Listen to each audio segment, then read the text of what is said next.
ابو ذر ایک جوڑا پہنے ہوئے تھے اور ان کا غلام بھی جوڑا پہنے ہوئے تھا۔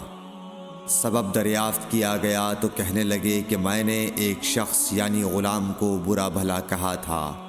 اور اس کی ماں کی غیرت دلائی یعنی گالی دی، تو رسول اللہ صلی اللہ علیہ وسلم نے یہ معلوم کر کے مجھ سے فرمایا، اے ابو ذر، تو نے اسے ماں کے نام سے غیرت دلائی ہے، بے شک تجھ میں ابھی کچھ زمانہ جاہلیت کا اثر باقی ہے۔ یاد رکھو ماتحت لوگ تمہارے بھائی ہیں، اللہ نے اپنی کسی مصلحت کی بنا پر انہیں تمہارے قبضے میں دے رکھا ہے،